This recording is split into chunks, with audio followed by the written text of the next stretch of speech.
things that got that rough, man, I ended up losing my job. And that was the hardest hit in itself. That was the hardest hit because I couldn't make the money that I needed to make the career that I needed to, the career moves and the pushes that I needed to make at that time, because I was only doing it all by myself. You know what I'm saying? Nobody really believed in me. Nobody wanted to stand by me. All of them groups broke up. All of the opportunities I had with the different singers and whatnot that I came in contact with and all the networking really didn't pan out to like I wanted it to. It was all just too slow. You know what I'm saying? And even though I was being patient, I said, okay, well, if I'm gonna make this thing happen, I gotta make this thing happen myself. You know, that old saying that if you want something done, you gotta do it your damn self. I took that on my shoulders and kept on moving, you know. But what was fueling it was the financial situation and stability that I had from my job. And, you know, I ended up losing that due to the recession. He tried to say it wasn't due to the recession. He tried to say it was due to my performance. But of course he's going to say that because he don't want to pay the unemployment benefit. So that took its toll on me and whatnot. Because I got an X on my back, it was hard for me to get a job. Plus we in the middle of a recession / depression. My kids, they constantly needed things. The music thing wasn't going right no more. I couldn't get out in the street and pass out my mixtapes no more. It just got ridiculously slow, man. Because of that, I started going through a little mental depression and whatnot. I couldn't handle it every day, man. You know, what my usual routine was and what I was used to, I couldn't do it no more. It was like the dream, I was moving towards it and I could actually see the light at the end of the tunnel. I could see the success. And it was like it was being snatched away once again. I was losing it again. And this time I couldn't do anything about it. Wasn't no getting up on my feet. This one hit was the worst hit that I've ever taken in my entire life. And at that very point, man, I decided, man, you know, I was just gonna give up. You know what I'm saying? I was taking it as God was saying to me that ain't what I want you to do, you know? And for somebody who's always dreamed about doing a certain thing all their life and put all their efforts and strength and feelings and emotions and soul into that action, to have it stopped and told you no, you got to go in a whole totally different direction, it's mind-blowing. It's devastating. Hey, yo, Charlie, I'm really not in the mood. Could you get that camera on my face? I'm really not in the mood right now, man. It's devastating, and you have to, and to accept it is a hard pill to swallow. It's a hard pill to swallow. You know, during that time, man, I just watched a lot of news, and it was just depressing because I'm seeing all type of conspiracy theories, swine flu, FEMA camps. Then my money was low, my financial situation was just toe up. My family situation was still crazy because the financial, once it was taking its toll, and the family thing started taking its toll, you know. Mainly because I was feeling insecure about the fact that I couldn't get on my own and do my own thing. I've always been an independent dude. Even when I was a kid, I was always an independent guy. You know what I mean? So for me to have to lean on and depend on other people, that broke me down. You know what I'm saying? To the point where as I was constantly grumpy, gripey and whatnot, and I just didn't want to deal with nothing. I just wanted, if I couldn't do it myself, I just didn't want to do it at all. You know, and I spent a lot of time, I didn't do no more music. I wasn't writing no songs. I wasn't recording nothing. I was just stuck on whatever. You know what I'm saying? Just stuck in limbo, not even thinking about nothing. Because if I couldn't have that, then I couldn't have nothing, man. Once your dream is gone, once that drive was gone, there was nothing else. There was nothing else left to me. You know what I'm saying? There was nothing else left to me. You take a man's dream, you take a man's heart. You know, you take a man's soul when you take a man's dream. So that's what happened to me at that point, man. Down on his luck, Genesis retreated into seclusion. He stopped recording and promoting, and in just a few months, his personal life was back in shambles. He was ready to give up until an unlikely email was found in the inbox of his MySpace account. Hey, yo, I'm looking at this message I got from Akon today. 7/7/2009. Akon say, "What's up?" Well, somebody from Akon's, people, or Akon himself, who you never really know, said, "What's up? I got just the thing for you. I just created a site to discover new talent. Go sign up, create your profile, and analyze your songs to see if you got a hit. You know me, I only deal with hits. Do that, and then we'll go from there. I sign my new artist straight from this site. Also, you can sell your songs and promote yourself, build your career." I'll be watching and listening at hitlab.com. Thanks for your support. Akon. I mean, you know, nobody really knows if that came from Akon. That could have came from his people. You know what I'm saying? It could be promotion or whatever, but I mean, what the hell, right? I mean, I done been to Hit Lab. I saw what it looked like over there. There's a lot of artists on there putting their music on there. I guess I gotta do something, huh? I decided for myself, started to be in the process of deciding to myself, is this God calling out to me?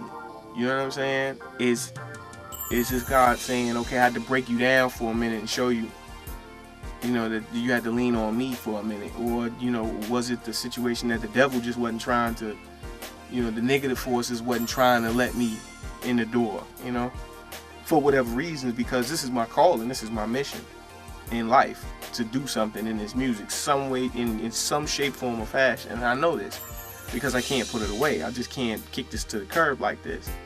So after I got the email, I'm thinking to myself, okay, how do I go about this? You know, I don't have any money anymore. I don't have a job. It's hard to find a job. You know what I'm saying? Like, my whole situation is down the drain. So where do I start? And I thought to myself, you know what? Pull yourself up from the bootstraps and think about your grandmother and what your grandmother would want you to do. You know, and my grand would have wanted me to soldier on. Regardless, she wouldn't have wanted me to give up. This is what she wanted me to do. She wanted me to do the music thing. When I told her when I was in jail, Mom, this is what I want to do, Mom. I mean, for years I wanted to do this, but nobody would have really asked me what I want to do because everybody was into their own lives in the family. You know what I'm saying? And we was into the beefing so much that nobody really had the time to sit down and really ask me what I wanted to do with my life. You know, so now I'm expressing that this is what I want to do with my life. And she told me, you know what, will you just do that? You know, beyond a shadow of a doubt, when you get out, you follow that. Have a backup plan, get your education, but at the same time, do what your heart leads you to do. So she would have wanted me to do that. So therefore, there was no room for failure at this point in my time. So I went, shaved up, you know what I'm saying? I got the hair braided, what have you, ironed out my clothes, and decided, you know what, I'm gonna give it a second chance. You know what I'm saying? Let's go ahead and let's roll on.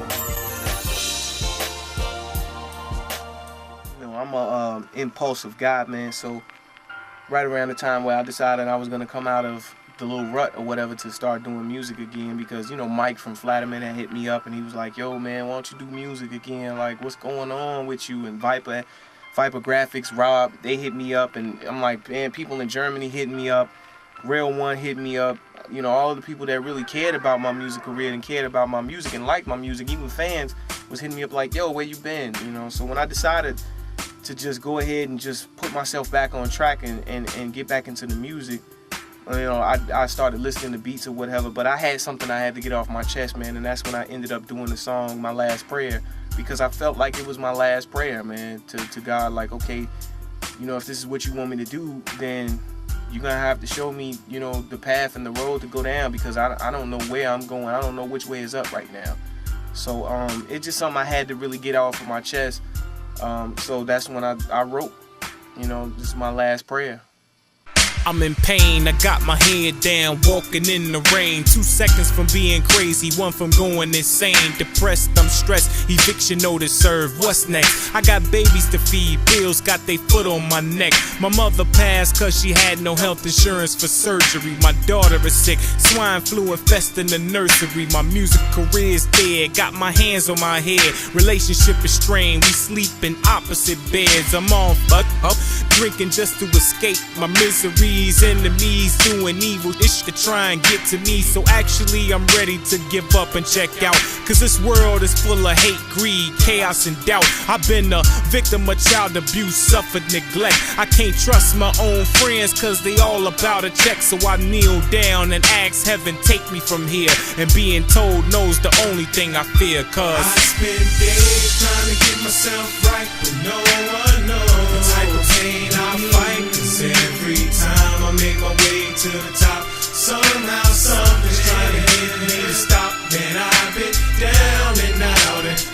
felt so cold, I swear I didn't wanna live no more.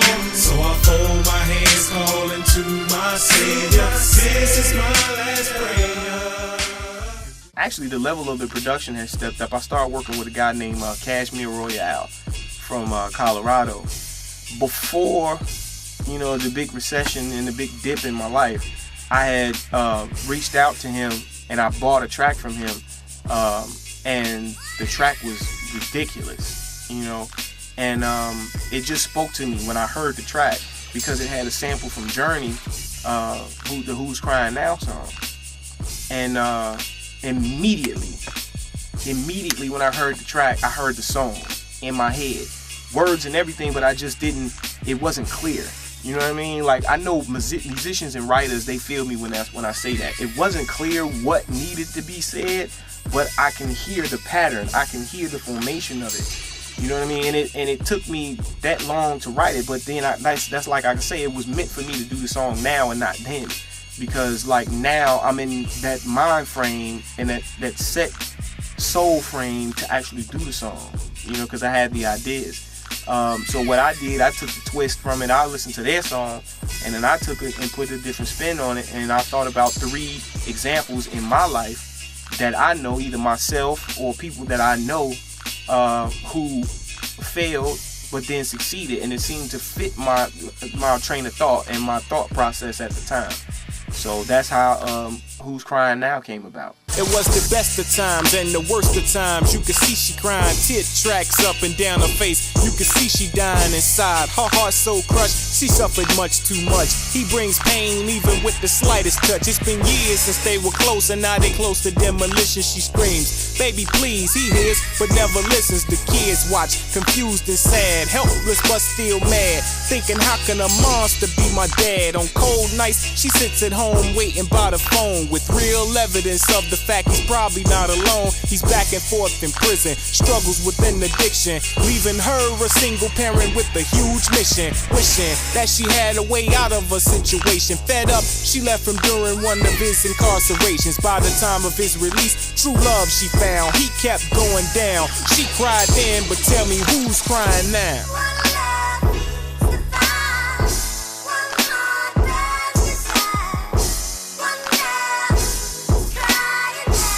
She cried then, but who's crying now?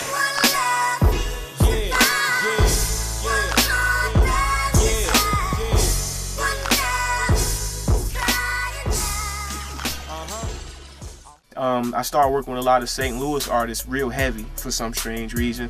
There was a female named Marcia Janae, very good singer, man, and hell of a writer for herself. She was doing a lot. She's just doing a lot of hooks for people out of St. Louis, and I happened to come across her by listening to a beat that was from Legend Production Company. That's the name of the production company, Legend, and the song was Till the Very End, or Till the End, and it had her hook on it already. You know, when you got somebody good in your life, the best thing is to keep them there. You don't want to lose the best thing that ever happened to you. But don't believe me, Marcia, tell them. You done been through everything with me. You proved to the world you're my baby. We don't care what people say, cause we are here to stay. Baby, we can dig right until the end. Through the ups and downs you came around. You showed me you stand down. We don't care what people say, cause we are here to stay. Been through thick and thin, right until the end. From the time that we first met, I felt a good connection. And who would've known you turned out to be such a blessing? Life lessons on love and lust had me closed up. Everything was nothing but a fling and then bust. No faith but trust until you showed me a different path. And I never knew a feeling like this could really last. And it wasn't long before I realized you were special. Even with the arguments and fights, I never would've left you in pain. Cause when I hurt, you cry, I cry. I swear we can be together till we ride or die. Cause not only are you only my lover, you are my friend. They said it wouldn't last, well they're wrong, cause I'm with you till the end. You've been through everything with me. You proved to the world you're my baby. In producing those songs, and I'm starting to sit back and listen to the songs that I'm doing now, as opposed to the Angel with a Dirty Face, project, I'm hearing something different. I'm hearing what I used to hear when I was in prison. I'm hearing just straight hip-hop, whatever I wanted to say, whatever I wanted to do. I think I kind of, and I'm guilty of this, that I had tried to do what everyone else was doing. You know what I'm saying? Because what I was doing wasn't working. I tried to switch it up and start doing what everybody else was doing. But they're successful at what they do because it's them, and that's what they do. So they do it well because it's what they do. I don't do what they do well because it's not me. You know what I'm saying? And even though it might not be my time right now to shine. You know, it wasn't my time to shine then because it was their time to shine. So everything just sort of came 360, and I ended up doing music now that I feel comfortable about because it's what I wanted to do instead of trying to do something that everyone else is doing, trying to fit in to make it. Now it's like, okay, well, whatever. Even if I don't make it, here it is. This is the music I'm doing. Maybe I might be a Vincent Van Gogh or something, and you know, maybe